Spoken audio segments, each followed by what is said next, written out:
For week 6 in the philosophy class, we're talking about epistemology.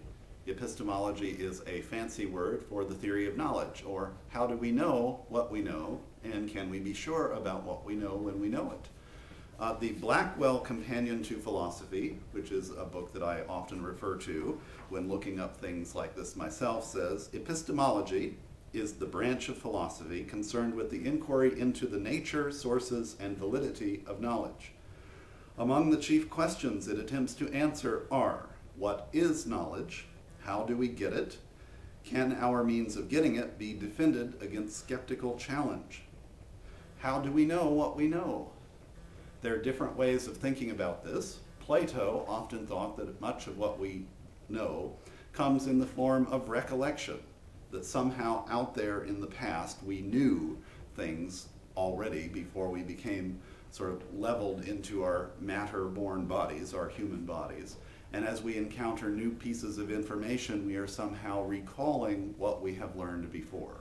When we see something that is triangular, when we see something circular, we're tapping into the idea of those forms that are out there that embody in the unmaterial but very real way for Plato the perfect triangle or the perfect circle.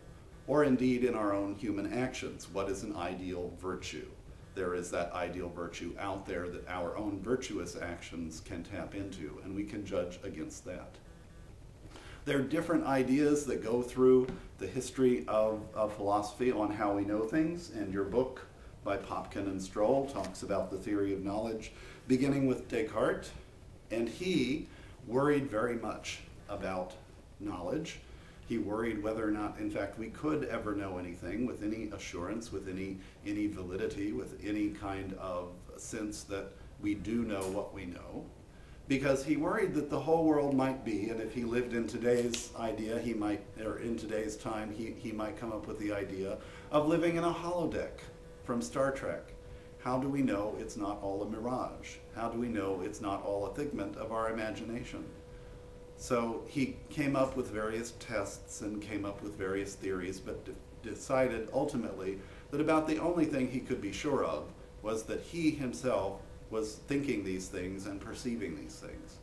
Therefore, he came up with the idea of cogito ergo sum, a Latin phrase that translates into I think, therefore I am. And one of the things that anyone from a philosophy class should know is that Descartes said that, and the implications behind that, at least to some extent. You can't know the full extent of it because we haven't gotten there yet. People are still analyzing that situation, that statement, for all that it might entail. I suspect that many of you will agree with John Locke. John Locke comes up with the idea of the tabula rasa, or the blank slate.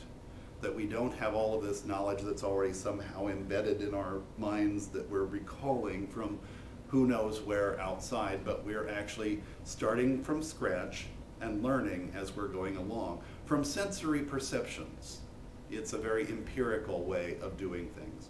And we put things together through different methods. Education, in many ways, mirrors this kind of philosophy. But on the other hand, sometimes education tries to work the other side of the street, going back to Plato, and pulling things out of you, and trying to figure out what's already inside of you.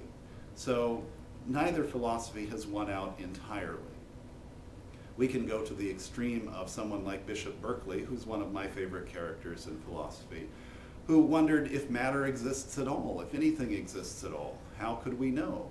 Because then we get into the problem of what exactly makes it it. Now, I don't mean to sound too strange there, because other politicians have gotten into problems of trying to analyze what is means or what it means. But think about a piece of matter. How do we know it's something rather than just a piece of matter? We figure out what it is from its color, from its texture, from its size, from its shape, from the way it might smell, from how heavy it is or how light it is. We have all these different characteristics that tap into it. But let's get more specific. Let's say a human being.